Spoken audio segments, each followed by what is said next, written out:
think what he's going to you'll realize by the time he gets done with this, you know how Henry Louis Gates always says, you took your DNA, you share your DNA with somebody, they turn the page and you find out who it is. I think he's going to turn the page, and it's going to be 3 or 4 people in this room who are closely. So Kim is going to talk about the history. He's not going to talk about insurance. We got that out of it. But at the end, he'll be glad to discuss your coverage with you. So here you go, Kim. That's not an issue for me. And, it wouldn't be surprised that some of you and myself are related in some capacity based on the fact that we lived on an island all these years. And so I'm a bit reluctant to do that test. It may actually scare me. Joy and I, this is Joy Kinney here. We're fortunate that Mom came from Underhill. And so that was good for the Kinney gene. And so my wife here is Linda Marie Kinney. And she is part of the Corbin family, and so you were mentioning possible suggestions. So this may be her first time and maybe not her last time. The Corbin family is deeply rooted as well in South Hero, owning and starting Thermal Wire, Phoenix Wire. They owned the ferry at one point and a farm at the end of Martin Road, and still own that farm. And she'll be will be 45 years of marriage come December.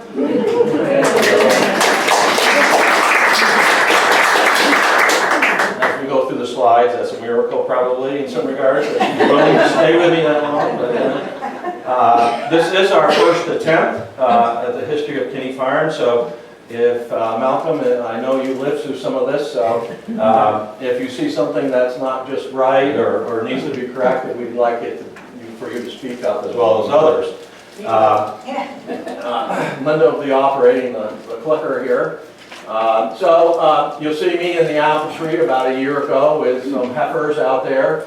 I had to fight the heifers to get the apples. But more importantly, the farm was started in 1794, and it was through diversification that some years the farm was kept financially sound through other things besides dairy. And those were sheep at first, and dairy, of course, beans, apples, and of course insurance. There was a need to diversify, and we did. And so that has worked well through the years to keep everything moving forward. And Linda and I are 6th generation now owning the Kinney Farm. So the next slide shows so these are a list. It was compiled by James Landon. I'm sure that may be the Landon on Landon Road. And of Connecticut men, as it were, and I'm sure there were women that were with them, that came to South Hero, the first settlers.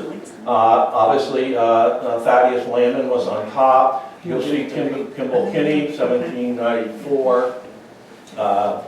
Ezra Kinney, we believe, was a brother that arrived. We think he might have settled in Franklin County. We have a Benjamin Phelps and Lieutenant Abel Phelps, which is down at the bottom. If you can see that, we have a list of those if you guys want to take one home at some point. Copies if anybody's interested. Of this list. Emma McBride, who is Emma Phelps McBride, noted on Mr. Landon's list here that it was her opinion that Benjamin was one of the first ones to settle in South Hero. So interesting, we found this in the attic. Don't think this is all your stuff. I think it's Benaja Phelps, isn't it? Yeah. Isn't it, Ron? Benaja? And that isn't how you say his name. So we can go ahead and go to the next slide. So Kimball Kinney, like we said, moved from Connecticut to South Hero with his grandfather. His father had passed early in his life, and so his grandfather arrived with him. He married a gal, Polly Bishop Kinney, and I'm not so sure she didn't come with him based on there wasn't many people here. They had 4 children, Thomas, Rumi Kinney, Mary Kinney Mooney, and Alfred Kinney. One might ask, well, why would one move from Connecticut into an area in 1794, and what type of characteristics might they have? Well, obviously adventurous, independent, probably stubborn to get through the winter here, based on the fact that there was nothing here to support them in any way except themselves and just to survive. And so some of those characteristics have been passed down to the generations. The next picture shows our family and Fred Kinney, my uncle's family, in a picture. And you can see the oldest being Hollis Kinney, and all the way down to the very end, and that's me. So, stubbornness seemed to be a trend in the...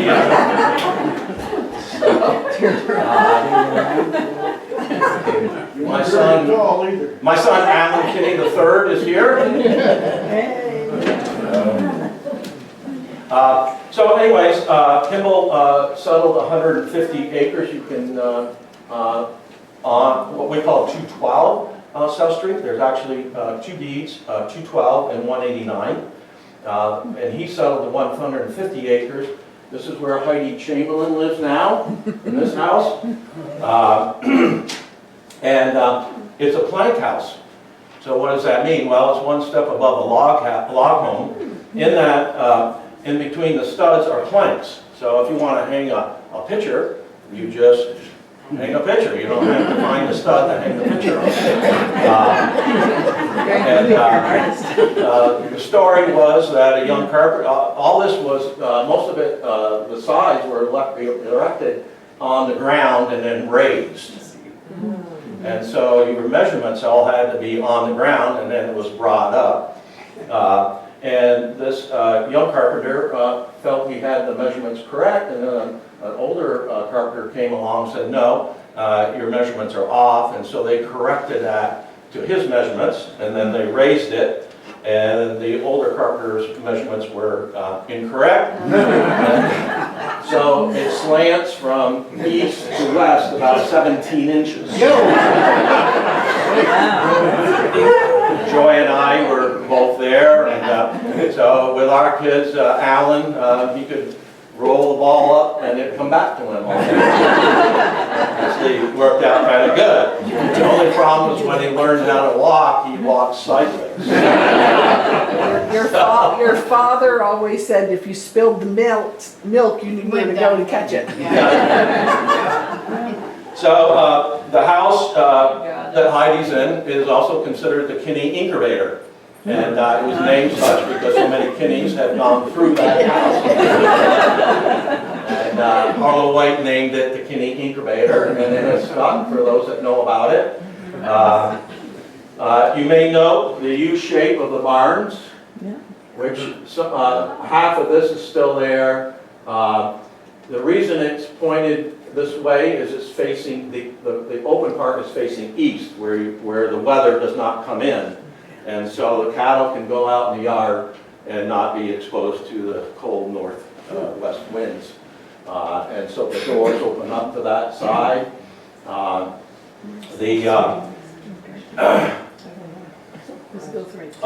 And this house has, and Heidi knows this as well, a summer kitchen right in the second part. And Mom always said she enjoyed the opportunity when the summer kitchen could be opened up because it was not heated. It gave her a lot more space. And of course, the outhouse is located in this corner of the house. So it was cold, but at least you weren't in a northwest wind. But that's where they can all their vegetables. As you can see, the garden here is quite huge. Also notice the open land. No trees. A few, but not many.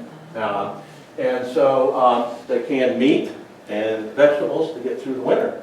And that's how they were, there was not electricity, there's not freezers, that's how they survived.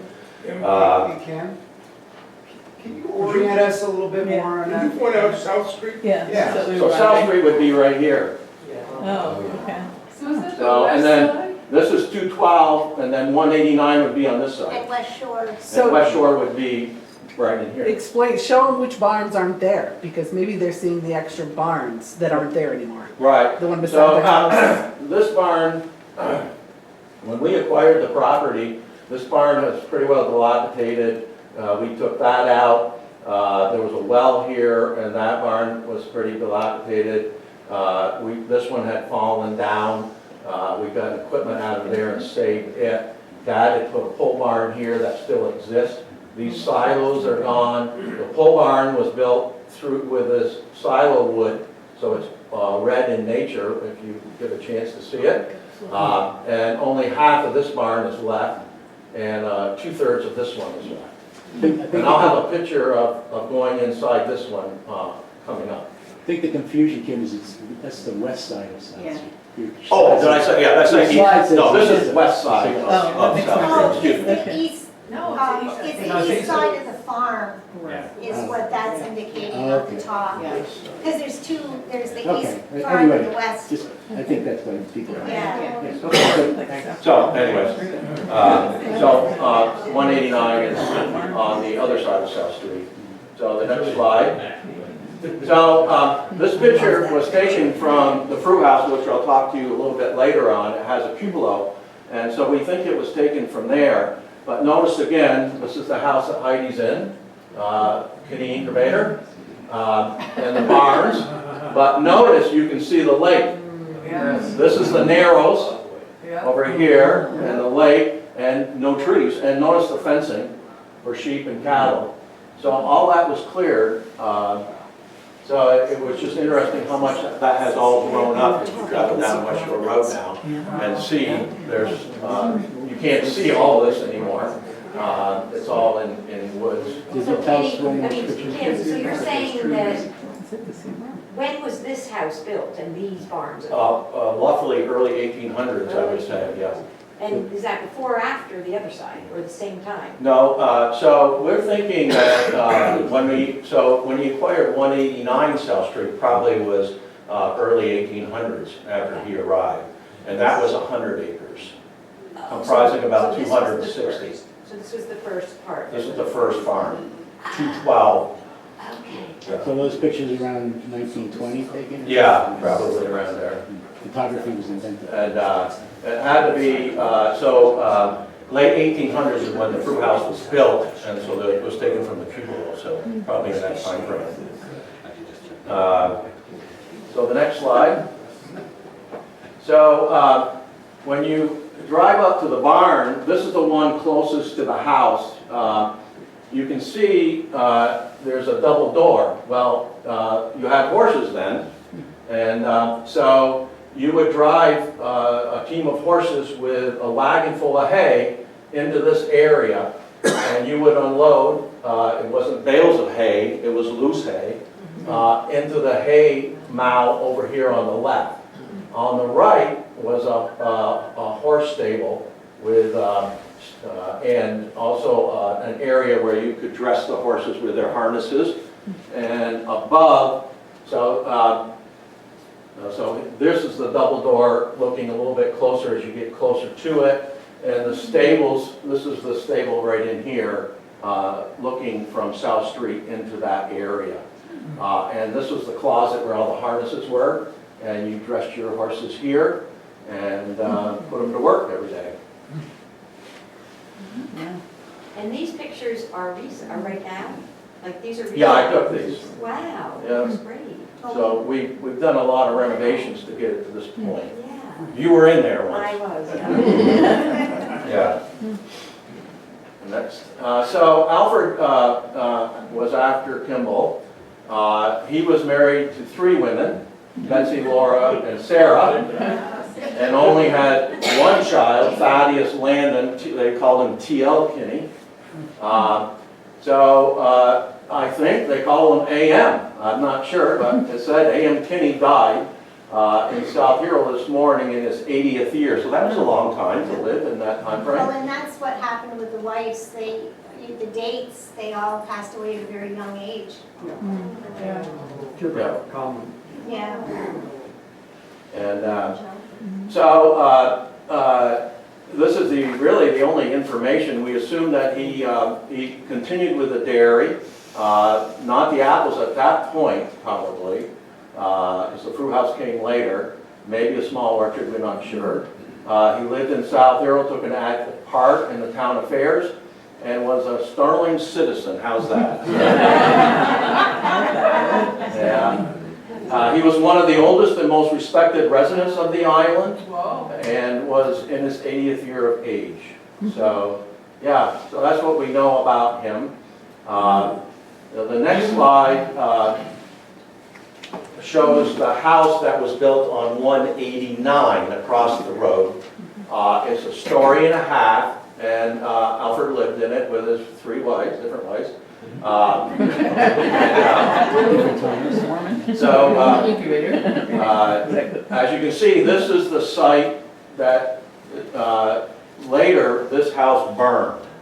And unfortunately, Sarah died in the fire. And so this is Sarah. And as the Free Press indicated, her grandson and granddaughter lived with her, and yesterday, and at noon today, the grandson went across the street to the father's house, Thaddeus Kinney, and had dinner. And while the boy was absent, Mrs. Kinney got near the stove and her clothes caught on fire.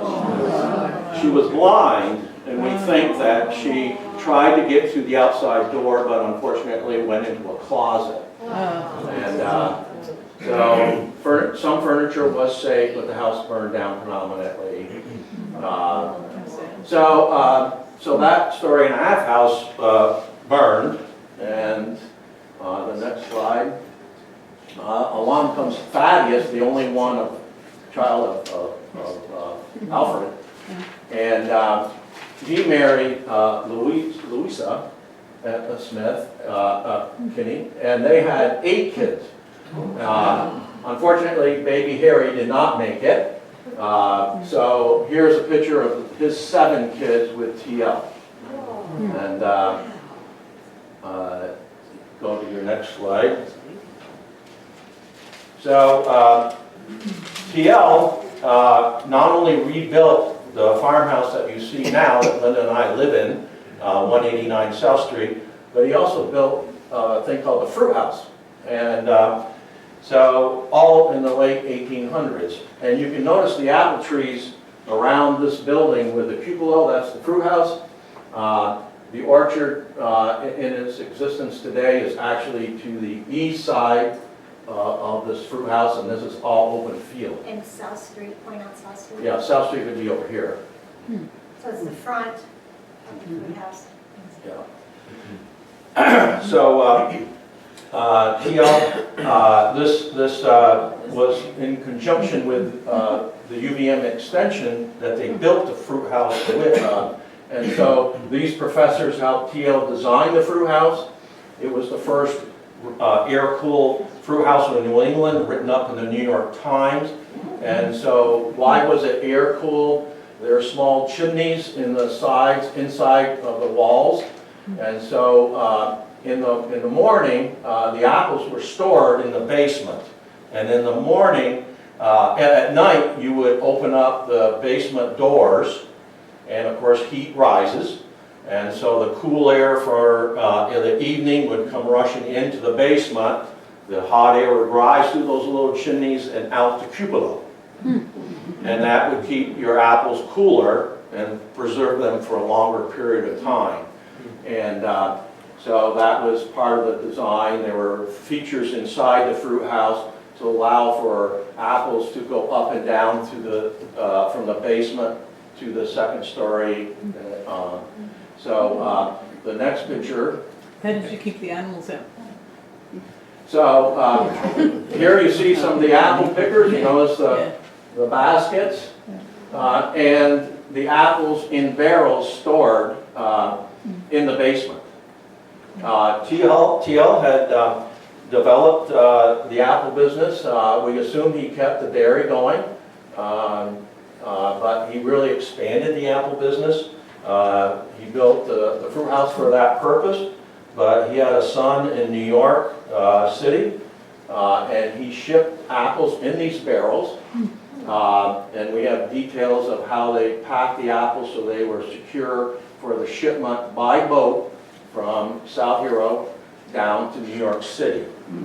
And we just this past weekend we were in Whitehall, and a lady speaking to us about one of the mansions there said that a Canadian had built a canal from Lake Champlain to the Hudson River in mid-1800s. Well, I'm sure our apples probably went down that canal to the Hudson River and to New York City. And they were sold along with other vegetables and so forth, I'm sure, at a farm stand of some sort that in New York City where they sold fruit and vegetables and everything. And the templates that we have, so what they did, they marked, one other son was in Boston, so they actually shipped apples to Boston as well. And so you paint it over this, and it says Kinney and Hall, Boston. What's the hall? Well, I'm sure it had something to do with someone helping him get together to sell the apples. Because So, there is a hall road not too far from you. but this would be down in Boston. But this would be in Boston, okay. Yeah. Okay.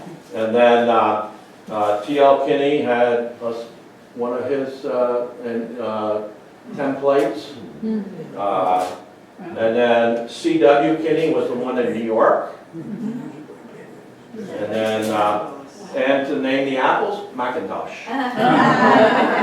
And last, Horace had one here. It said Horace Dewey Kinney, South Hero, Vermont, a standard grade, minimum size 2 1/4 inch, had to do with the size of the apple. So that would be placed on the barrel and painted over, then you lift it up and there you would have it. You can mention that C.W. Kinney was probably only 16 or 17. So Linda was saying that C.W. Kinney was very early, possibly 16 to 17 years old when he was in New York City. The next one would be, so this is the house that T.L. built that we're in now. So you can see the horse with the sleigh, the flagpole, which is fairly high up, the open porch, the original open porch, and an open porch facing west. 2-story, multiple chimneys. This is where the kitchen was. Remember, it was a wood stove and no refrigeration, so you didn't have a refrigerator. This was a woodshed. So you go in there, and wood was there to be burned in the kitchen stove. The outhouse was on the back side, so you walk in. Later, that was renovated into the Kinney Insurance Office years and years ago. I tried not to sit in the corner where the outhouse was, but it would have been convenient.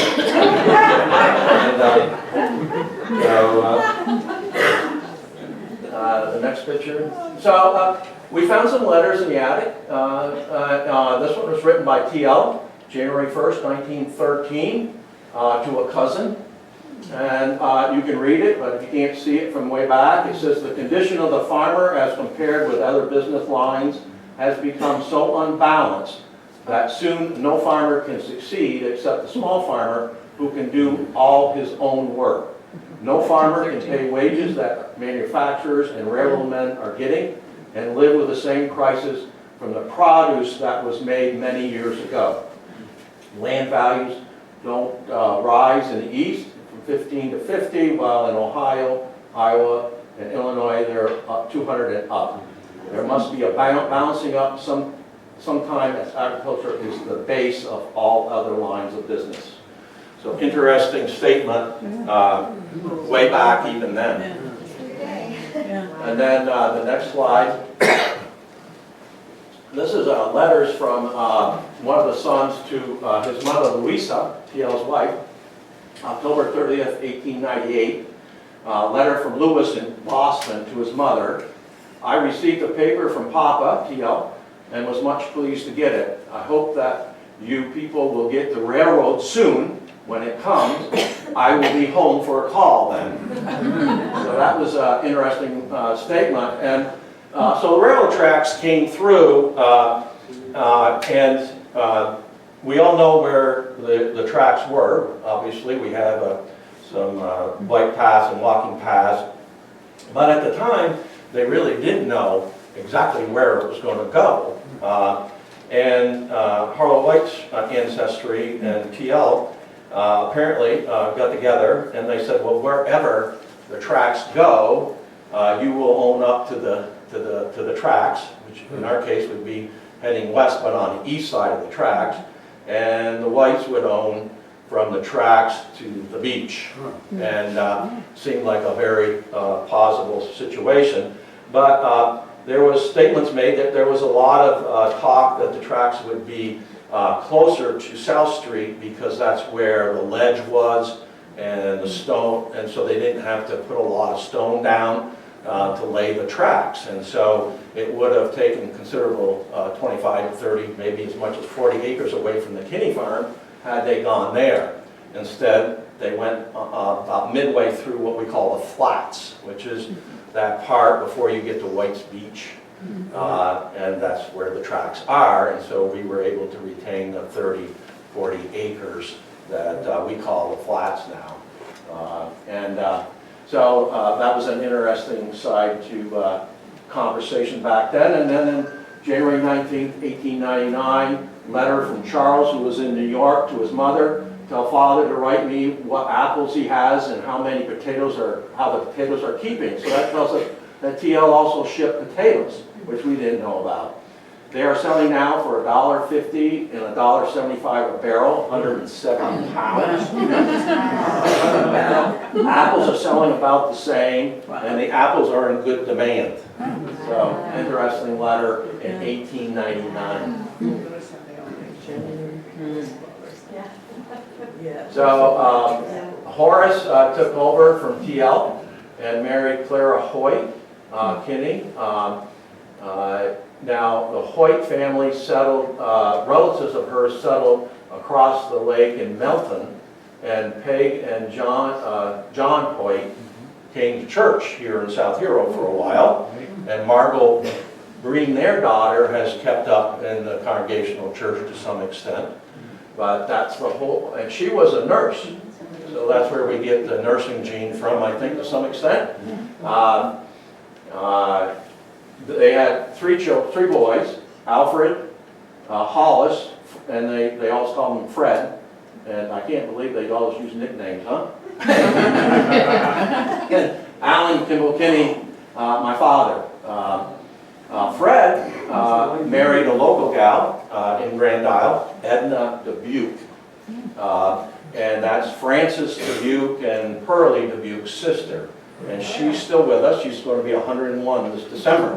Lives in Orlando. And still with it, still weeds her flower gardens. And so, yeah, she's still with us and can talk. And she worked at Granny's the last few years she was here in South Carolina. So that, this is the picture. And this picture, because this is what I remember. It was interesting to get this picture. This shows a much younger Horace and Clara with the three boys. So they were busy boys in the day, and a lot of stories were told about how they created entertainment for themselves. Which is your dad? I didn't remember your dad that young. No, I mean 1922. I thought he was older. Yeah. So, next picture. So, Miss Kirby. yeah. So, yeah. So, as you know, Mom came from Underhill. For a young lady, she got her UVM degree She traveled from Underhill, Vermont with a relative each day. They couldn't afford to have her stay at UVM. And so she got her degree, teaching degree. Mom and Dad first met on the train, introduced by Catherine Allen, that would be Ray W.'s mom, Ray C.'s grandmother. She lived in a house across from the Lawrence farm. And there were 3 single gals there. Kay Mack, who became later Kay Carter, teacher, first grade and second. Linda and I both had her. Charlotte Phelps, and Ronnie, I need your help. I don't know what she did, and the other one was Helen Kirby. Doesn't ring a bell. And rumor, small town, of course, was that Alan Kinney was about ready to go courting one of the 3, and no one knew forever, so bets were bet that it was going to be Kay. They were wrong. It was Helen, and the rest is history. Dad acquired the farm in 1957, and again ran the dairy business. And the next, his children, Dennis, that's 2 ends really, but Joy, Marilyn, who's passed, and she was closest in age to me, and myself, and then Missy, who's in New Jersey. Danny's in Florida, Joy's on West Shore Road. Here. And here. So everyone kept saying, you have to meet the farmer down the road, you have to ride around on the school bus sometime because he's always running across the road and you'll see him. That statement is particularly interesting because when I crossed the cows from West Shore Road and back, Joy actually built her house in the pasture. We crossed West Shore Road, come across South Street, and cross them on South Street. I had to put a fence up on the lanes on both sides, stop all the traffic. And Linda was with her aunt in a small Triumph convertible, 4 or 5 kids in the back. And we didn't make Kim's crossing the cattle, so we gotta wait. And quite often I would be on the back of the last cow, waving at everybody. And, You had traffic back then. Want to call Malcolm on this one? Oh, Just read from here. so interesting, and Malcolm probably remembers this, but maybe not. When Mom and Dad got married, they were a group of kids from Youth Fellowship that hadn't been invited to the reception. They were waiting outside for us. This is in Mom's voice in this book that was written by Peg Clark. Their names were Malcolm Allen, Guy Winch, Pat Winch, and Jack Bierman. A whole bunch of them were waiting outside. When we came out and jumped into Fred's car, that's my uncle, they all scrambled and followed us into Essex Junction and on to Burlington. We had reservations at the Hotel Vermont. They were trying to find our car. Alan had put our car at my aunt and uncle's up on Brooks Avenue. We planned to get it the next day. So they followed us into the hotel. The desk clerk said, "We don't want any confetti in here." So she scooped it up to our room and they kept calling us on the phone.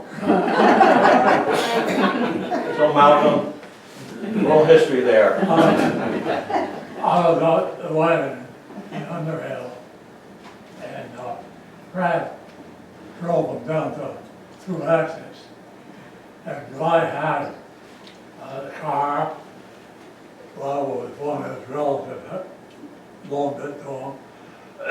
And when Fred started out to come towards Essex, he had his foot right down the floor. And Guy was trying to keep up with it. And Guy said, "Look at that." There was a hump in the road going fast enough that I actually got off the road, the pavement know, it was up in the air, and when we got there, I asked to jump in, the train was coming. Oh, And Fred knew a shortcut to get around it. So he took that, and time we got there, the gate was down.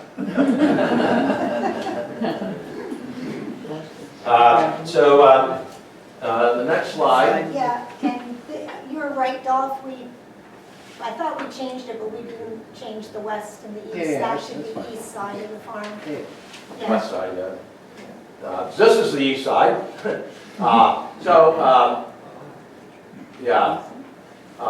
This is 189, and I guess it would be, Yeah, it's the west. Yeah. We- so this is east side of South Street. Don't look at that west. Yeah. And anyways, the addition that Dad put on this hip roof barn was this one story all the way through here, the silo, and so he moved the cows from 212, where Heidi is, over to this location, and they had, we milked about 40 head. We had heifers in this section as well. This was a hay barn.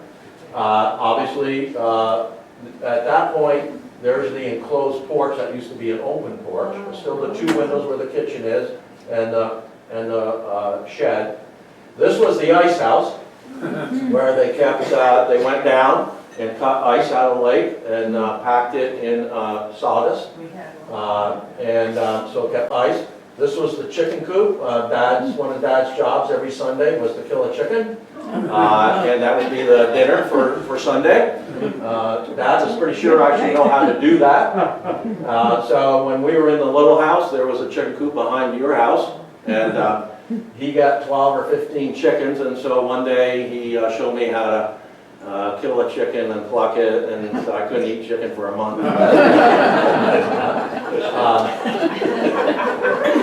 This was the horse barn here, and so again, they had the stalls and hay and a place to put the harnesses on. This was an oat barn, so Dad raised oats, and by raising oats, you sent them up to the creamery up in Grand Isle, and they gave you a discount on your grain because you supplied the oats. So this was a equipment barn, and this was the hay barn connected to the cow barn, and of course the fruit house with the cupola on top. You can see we had moved from boxes, 1 bushel bath, to 13 bushel bins at that point for the orchard. But what year again did your dad buy the farm? 1957. 57. So he moved up from the little house where Heidi is at age 3. And interesting story about Dad and his birth. So Clara was set to deliver him, got to the train station, which was over here, and it was time. So they brought her up to John Roy's house, the brick house, and Dad was born there. So when he goes to the border, the question is, where were you born? South Hero. Where do you live? South Hero. Where have you died? In the farmhouse in South Hero. So it was 93 years right there on the farm. Yeah. So Dad kept going with the dairy and the apples. In 1973, he was on the board of directors for Co-op Insurance. Co-op Insurance was an insurance company formed by farmers because they couldn't get insurance through regular means, so they set up their own insurance company. It was called the Co-op.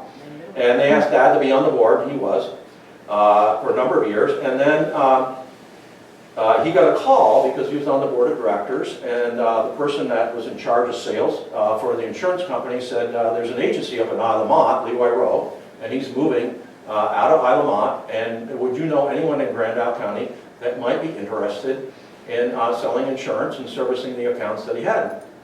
And Dad said, yes, I would be interested in that. And Mom fell on the floor because it meant a whole change. Dad's 52, so he passed his insurance tests, sold the cows, and so he no longer had the dairy going, but he had the insurance going, of course the apples going.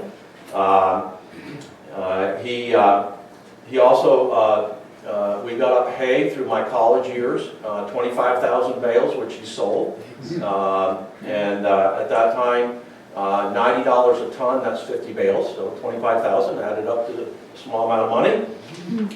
And after we got done that, he rented the farm to Tim and Jill, as we know. And then now also to Tom Bellavance, who now rents from me as well. Mom was a major supporter of Dad. She, as we know, she was a teacher at the hen house, too. Taught Ray W., taught Alan Pigeon, a number of people in town. Dad was fire chief, as you know. So mom's job was very important, too. There were no radios, and so the call came in, she was in the house. Dad was out farming. And so she had to find him, and she did. And then when he dropped her off at the house to rush to get the fire truck, she had 15 calls to make to people in the town to get them to know that there was a fire and they needed to go help. She raised 5 of us kids. She was the receptionist of the insurance, the first one. She took the calls when Dad was on the road. And when he got back, he called people back. She worked at the log cabin up in Grand Isle, telling people all about that. She was the church organist for a number of years. Eastern Stars, Dad was Masonic. So she had a full slate of activities herself.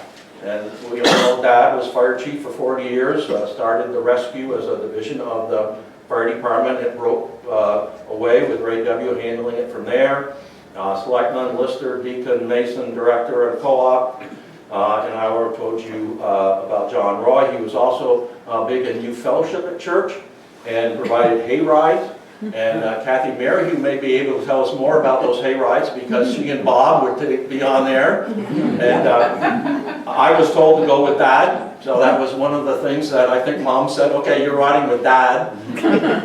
And so I would ride with him, and we were over at, we rented Krebs Farm, which was the Neebling Farm, which was back then, was what people call the Robinson Farm way back. And we would go down onto the beach where Ann Laughlin lives now. And we would have a bonfire, youth fellowship, and so we had, they set up, the kids, teenagers, hide and seek. Now I was like 6 or 7, and so I didn't realize that hide and seek just meant hide to them. They didn't want a 7-year-old trying to seek them. Right, Kathy? There's another beach, you know, down over the hill. I didn't know that. As I became a teacher, I did understand more. So we can go to the next slide. This was the first tractor on the farm. It was a McCormick Deering 1020. 10 minutes, it had 10 horsepower. Now your lawnmowers have more than 10 horsepower. Steel wheels. And the 20 was the pulley over to the left that you put a belt on, and it ran this machine. So the pulley would go to this pulley, this unit here, and would turn that, and this blade turned really fast. And you stood, the piece of wood went on this bench, and you pushed the bench forward into the saw. Your hand was right here. Oh my God. My father still had all 5 or 10. But here's the latest one. Really not a lot different because that guard went over and your hands were still closed. So it's not like it was. But you always kept the saw very sharp. That was key to success because if it bound, you were in trouble. And drinking hard cider probably was not something you wanted to do. In order to start it, you had to turn this crank as hard as you could. It started on gasoline, and then when it got warmed up, you switched it over to kerosene. And you always held the shaft with your hand like this, because if you held it like this, it might backfire and break your thumb. Yeah. Oh, right. The problem with that was, when it did backfire, you couldn't hold onto it. So sometimes you would slip your thumb there because you wanted to get it going and you didn't want to wait for it forever. Yeah. It was, and I this was, learned a little bit about that. Yeah, no. yeah. So they had what they called a cross-cut saw. And so two men, go to the next slide, I don't know if it's in that one. No. Yeah, here it is. This is a cross-cut saw. So two men would go out in the woods, and they used to have people that you hired per day here in South Hero. And Dad would hire them, and they would go out and cut trees down with this two-person cross-cut. And they spent all morning and all afternoon. And so when they came up for lunch, which they called dinner then, lunch was really our dinner, and dinner to them was 12. They were hungry. They'd been working hard all day, all morning.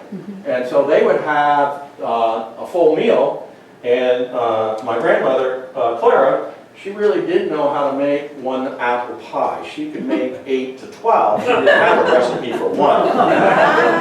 So the reason she had that was each person that they had hired would eat a pie apiece. Oh yeah, for lunch or dinner in that case, after they had a full meal. And then go back out in the woods.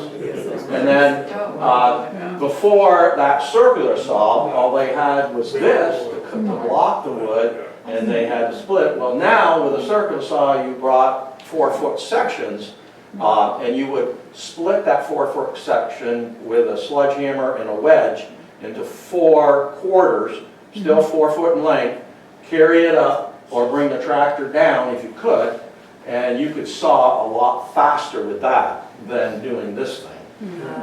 So it saved a lot of time. There were people that lost fingers on that unit, but we were not one of them.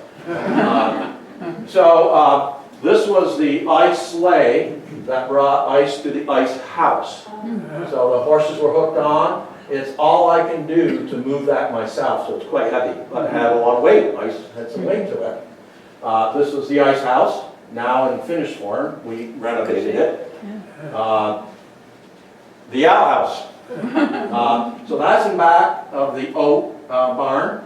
So there was 2 outhouses on a 189 property. One where I showed you was off the woodshed, and this one. Joy, you may remember Horace, but my grandfather, I don't have much memory of him. He did come. I followed him as a 4 or 5-year-old to this outhouse, and I tried to open the door when he said, "Kid, get away from here!" So that was my memory of my grandfather.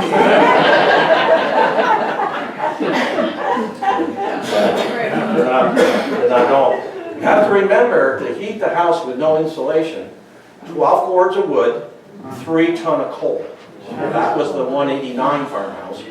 And then you had Heidi's house, which is probably another 6 or 8 cords of wood and probably another ton of coal or so. And that was a lot of work done by hand. And so they spent a lot of time doing that work. Horace, while he had the dairy and the apple orchard, would occasionally, Linda says I probably shouldn't be mentioning this story, but he would have a little bit of a cider down in the basement of the house. And as we know, it got hard.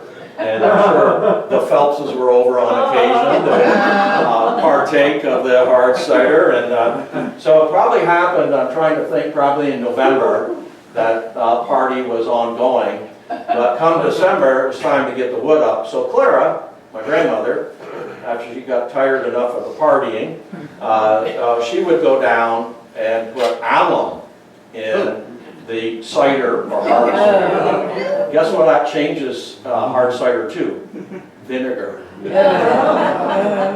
Nothing was ever said. But when he went down to get a pour, he knew the party had come to an end. So this is the ice saw, and I brought it with me because it's hard to see it on the picture, but this is what cut the ice. So you hung onto it like this, and you cut the ice in blocks. And they had, I didn't find one of those. This was just recently found, but they had a unit that you brought down and you could pick up the ice blocks and put them on the sled to bring up to the ice house. Jim, there's one in the museum. There's one in the museum? Yep. Yeah. Next slide. So this is my crew. Linda and mine, like I said. Married in '77. Alan Kimball Kinney III in the corner. Kristen M. Kinney Cadera, she lives in Boston. And Drew William Kinney, living in South Burlington right now. Alan's in Essex. Alan. Kristen is right here. And Drew's right here. And then 7 grandkids. So that's all of us Mohegans. A recent picture of the farmhouse with the trees in color. You can see some of the renovations we've done there. And of course the fruit house with a maple tree there. So next picture is... You've done a great job on those renovations from what I Yes. You can go over and do the other house. So when we acquired the farmhouse, this was a picture from the outside. So we found this in the closet. We were renovating the house. It said 1899 or 97 and SWT. We're not sure who SWT was, but he felt important that he sign inside the closet, so he did. That was the plaster. We had to put all new wiring in the house, all new plumbing, and we insulated. We were able, as you can see, to save the woodwork. The original woodwork, the floors were all hardwood floors, so we sanded those. The furnace was down below here, a big belly furnace that burned coal as well, cast iron, and I so wanted to keep it, but everyone said, no, you better not, and when we dismantled it to take it out, there were holes in the cast iron, so it would have been healthy to have kept it. But I did use it. I burned wood, and I also learned how to burn coal there. We didn't use low coal, we used what they call coal about this size, and almost like a baseball. This is the looking into the dining room. So this closet is the original closet, and it opens up to the kitchen. So you could pass food through. So double doors on the dining room side and double doors on the kitchen side. It's like a hutch, it's not. Like a hutch. Okay, what's the boards have T.L. Kinney shipped to Ladd's Landing? So we found some indication that some of the boards that T.L. Kinney had got went to Ladd's Landing to build this house. So when we took out the plaster and stuff, you could see written on the boards inside, it said shipped to Ladd's Landing, T.L. Kinney. So all the wood had to been shipped in at that time. So T.L. That was in Grand Isle? Yes. Is that the one with the exterior? T.L. Kinney was my grandfather, yeah. My great-grandfather. Did you keep the original rate for the furnish? Yeah. He was. Yes. Yeah. The grate for the furnace is still there. Yeah, we kept that grate. The basement we redid, so it was a dirt basement, and it was in pretty bad shape. It was getting pretty wet. It never had puddles, but it was definitely moist down there. We had moved 3 tons of coal, actually Dad and I did. We moved it from Grand Isle into the basement. That was no easy job. But we never burned it, so we shoveled that back out. Kind of like an army, you know? And then we had probably a quart of rotten wood down there. There were some bureaus, so we got all that cleaned out. We dug down about 1 foot, which is about as far as we could. We put in new tile, and then we cemented over that tile so it drains better out, a clear sight out towards South Street. and which it always did do. So it's dry down there now, and cement, so it's easy to walk. Still a little short for me, but Linda, it works perfect. And, I keep telling him I'm gonna get him a hard hat though, because he keeps getting it Yeah, on top of his head. yeah. There's not much there to protect it. No. Nothing there. I had a lot of hair before I got married, you know? That's too short. So this is the barn on Heidi side 212 that we had to cut this part out and put a front there, so it's 2/3. That's it right there. So it went to that. And you can see the whole U shape's not there where the cattle were, half of that's missing. But this was a hay barn, and I went through this one with a hay and horse barn and the cattle on the north-south process. This is the house in its final form with new windows and siding. We put a 3-season porch on with a big open porch connecting. So that's worked out well. This is the oak that I was speaking about earlier, which I just 2 weeks ago or 3 weeks ago cleaned the half story above it. We had a ton of iron in that half story, believe it or not, when I took it to the recycle area. Half a ton I wanted to say. So that was quite a process with oats and some animal that we don't want to talk about. And then this is Alan and Drew and myself moving the sleigh, the original sleigh. One horse, 2 people could sit in it, and we moved it to the open porch last winter and had Christmas lights on it. Yeah, and of course the fruit house. Linda and I, obviously I was involved some with town politics. I was chairman of the school board in my early years, as well as chairman of the whole county on the school. I was a deacon, trustee, deacon for 12 years, 6 in South Ural and 6 in Essex Junction. I got highly involved in the Vermont Insurance Agents Association and became the state national director representing Vermont in Washington for 8 years. I chaired the State Insurance Commissioners Committee, so I met with many of the 50 state commissioners on a yearly basis to go over issues in each state as well as the state of Vermont. Linda went on to get her human resource education, was a human resource person at IDX, and later GE Healthcare, and she was over 400 people throughout the nation serving their needs as a human resource person. We acquired the farm in 2017. She's now working for a company called Janitech, where she does human resource for about 200 employees. So outside of that, I do have to thank Tom Ward, our electrician, Warren Wright, our plumber. Warren's grandfather was Warren Wright also. The Wright Farm over on the West Shore, which was the Willie and now Camp Tecumseh. That's the Wright we're speaking about. Gary Buska, his brother David, is across from Keeler Bay Variety in that 2-story. His sister Dale Morway. Buska's a big family, but it was him that I thought someone, maybe God, brought him to me because we were sitting after acquiring the farm with his insurance needs, and I said, well, Dave, I said to Gary, what do you like to do? He says, I like to fix up old farms. And I'm like, oh boy, do I have a job for you. And he was been with me, he's still with me. He's the one that cemented that basement. He did all this work.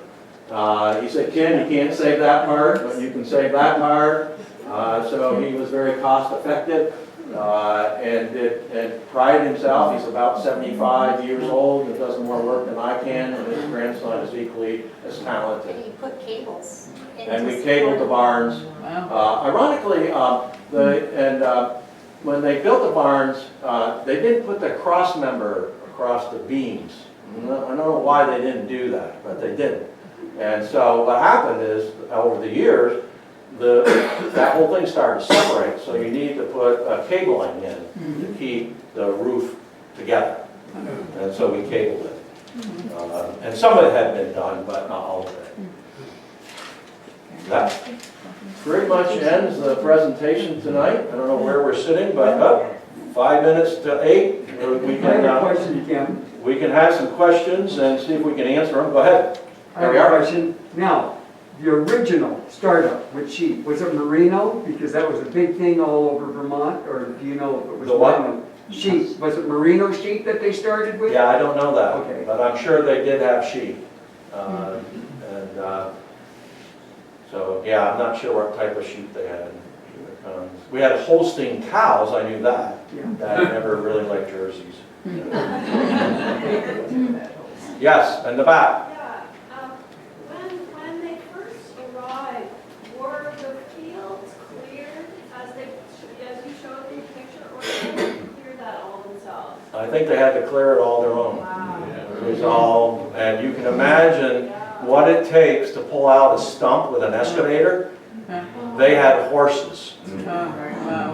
So I'm sure there was a lot of work to clear all that. You can see the rail fence too goes all the way Yeah, down. that's cedar rail fence all the way down through there. Yeah.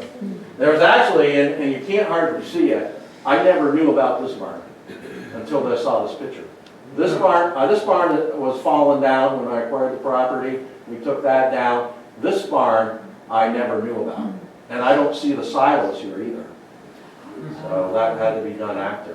But this is the entryway into that barn that I showed you and where the horses were. That's the same. And this addition that went out into the corridor there was not there either. But the door's there. Yeah. Kim, do people realize that they're actually looking at White's Beach and Providence Island? Yeah, White's Beach is down there, right down there. Yeah. And we think it was probably taken from the fruit house. The Cupola. Yeah. No drone. When did you get electricity there? What was that? When did electricity first come? To renovate the house? No. Oh, when did electricity come? Good question. I don't know the exact date of that. Part of REA? Go ahead. Oh, so, all right, so I met Alan Kinney. Yep. He would help me at school when I was teaching South Hero history. He told me a story about electricity. He said the electricity came to the stone house. Somebody named Sarah was in the stone house. That was Catherine Allen's house later. Later, and it didn't go to and there were 3 boys, so he was a young kid, Alan. And Yep. did he have 3? There were 3 Two boys, brothers. 2 brothers, and she would invite them over on Saturdays for pancakes, because she could make pancakes because she had electricity, and it was easy. And it stopped right before the Kinney Farm. It stopped right there. But I don't know the year, but we think at the museum, we think it's late 30s. Yeah. Late 30s, maybe early 1940s. When plumbing came in, I can remember actually when the pipe down South Street came in, but I don't remember ever going in the outhouse but I think probably joined us. And I know my brother did that. Well, we had a bathroom when I was little. We had a tub, we had plumbing, but up at the big house where Aunt Laura and my grandfather were living, they just had the outhouse, so we tried to hold it. But sometimes it didn't work. Yeah, Aunt Laura and Grandpa lived up there, and Aunt Laura babysat for us. One thing Kim didn't mention was one time Aunt Laura was babysitting all 4 of us kids upstairs in the little house, and you know the stairway. Yeah. And Bobby Frechette came driving through.